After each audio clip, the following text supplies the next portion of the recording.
গল্পের শুরুতেই আমরা একটা বোর্ডিং স্কুল দেখতে পাই।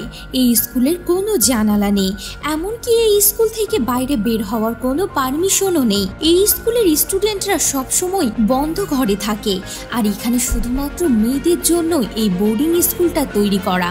এছাড়াও এখানে থাকা প্রত্যেকটা মেয়েকে রূপচর্চা করতে হবে, আর এটা বাধ্যতামূলক। তারা যদি এটা করতে ভুলে যায় তাহলে কঠোর শাস্তি দেয়া হয়। এখানে থাকা প্রত্যেকটা বাচ্চাই অনাথ। এখানে থাকা শিক্ষকরা তাদেরকে সবসময় বোঝায় বাইরের আবহাওয়া বিষাক্ত। এই কথা বারবার শুনতে শুনতে মেয়েগুলো এটা মেনে নিয়েছে যে এই বন্ধ ঘরে থাকাটাই তাদের পক্ষে সবচেয়ে ভালো। এখানে থাকা প্রত্যেকটা বাচ্চা মেয়েকে আলাদা আলাদা লেভেলে ভাগ করা হয়েছে, যেমন লেভেল 10, লেভেল 11 ইত্যাদি।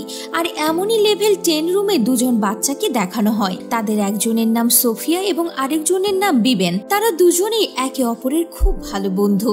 পরের দিন সকালে অ্যালার্ম বেজে ওঠে, আর প্রত্যেকটা বাচ্চা একটা লাইনে দাঁড়িয়ে পড়ে। তারপর এক এক করে যার যার মুখ পরিষ্কার করে একটা ক্যামেরার সামনে দাঁড়ায়।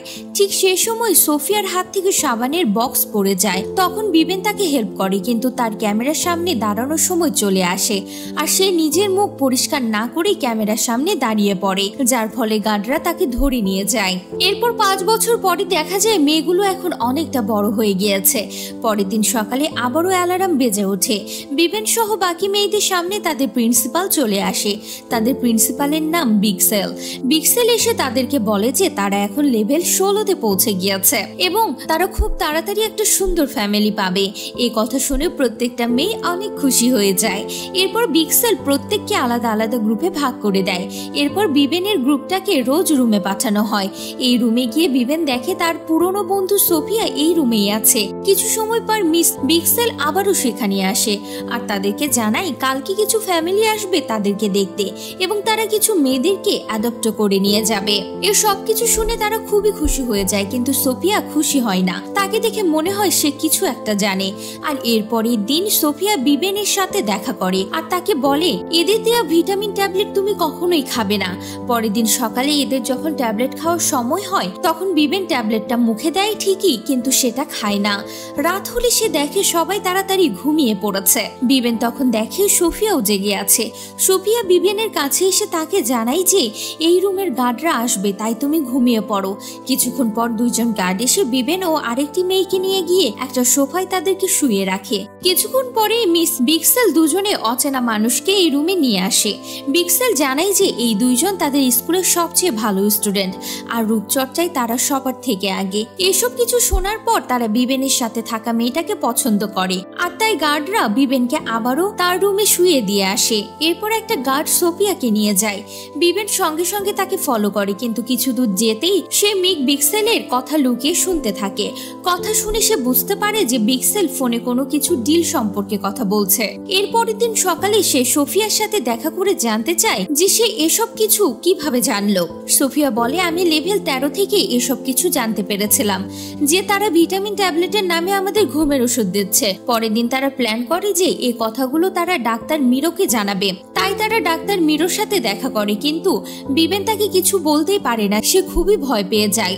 এদিকে বিবেন যখন তার রুমেই ছিল তখন তাদের রুমে একটা মেয়ে বমি হতে শুরু করে। তখন প্রত্যেকটা মেয়ে তাদের ডানা চেক করে দেখতে পায় যে প্রত্যেকটা মেয়ের হাতে লাল লাল ছোপ হয়ে গিয়েছে। এসব দেখে তারা খুবই ভয় পেয়ে যায়। এসব দেখে সোফিয়া সবাইকে সব কথা জানাতে চায়, কিন্তু বিবেন তাকে নিষেধ করে। পরের দিন বিবেন আবারও ডাক্তারের কাছে যায়, আর বিবেন এবার ডাক্তারকে ভ্যাকসিন দিতে নিষেধ করে। তার মুখে এই কথা শুনে ডাক্তারের বেশ সন্দেহ হয়, তাই সে বিবেনকে একটা ভ্যাকসিন দিয়ে দেয়।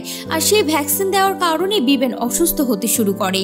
কিছু সময় পর সোফিয়া বিবেনের কাছে আসে আর প্ল্যান বানায় যে কিভাবে তারা এখান থেকে পালাবে, কিন্তু বিবেন তার প্ল্যানে রাজি হয় না, কারণ এখানে চারিদিকে অনেক গার্ডরা আছে। তাদের মধ্যেকার এসব কথা তাদের পাশে থাকা ইভা নামের একটি মেয়ে শুনে ফেলে, তাই ইভা এই কথা মিস বিক্সেলকে জানিয়ে দেয়। বিক্সেল এই খবর শুনে প্রত্যেককে এক জায়গায় জড়ো করে, আর তাদের মধ্যে থেকে বিবেনকে সে আলাদা করে একটা ঘরে আটকে রাখে। অন্যদিকে সোফিয়া দেখা যায় যে কিনা প্ল্যান করে যে প্রতিদিন রাতে যে গার্ডরা তাদের রুমে আসে তখন তারা লুকিয়ে তাদের গার্ডদের উপর হামলা করবে, আর গার্ডদের কাছ থেকে সিকিউরিটি কার্ড নিয়ে নেবে এবং তারপরে সেখান থেকে পালিয়ে যাবে। রাত হলে যখন ওই রুমে গার্ডরা আসে তখন সোফিয়া সেখানে থাকা একটা আয়রন নিয়ে গার্ডের মাথার উপর আঘাত করে, আর তারপরে সিকিউরিটি কার্ড নিয়ে পালিয়ে পালিয়ে যায়। সে সোজা বিবেনের কাছে পৌঁছায় যেখানে বিবেনকে আটকে রাখা হয়েছিল। তৎক্ষণাৎ অ্যালার্ম বেজে ওঠে, যার ফলে সোফিয়া আবারও তার রুমে ফিরে যায়। পরের দিন সকালে মিস বিক্সেল আবারও সব মেয়েদেরকে এক জায়গায় জড়ো করে। আসলে বিক্সেল সোফিয়াকে ধরে ফেলেছে, কিন্তু তার কাছ থেকে কোনো সিকিউরিটি কার্ড খুঁজে পায়নি। তাই সব মেয়েদেরকে বলে, তোমাদের কারো কাছে যদি ওই কার্ডটা থাকে তাহলে তোমরা আমাকে ওটা দিয়ে দাও, তোমাদেরকে আমি ক্ষমা করে দিব। কিন্তু ওই মেয়েগুলো তার কথা শুনে চুপ করে থাকে।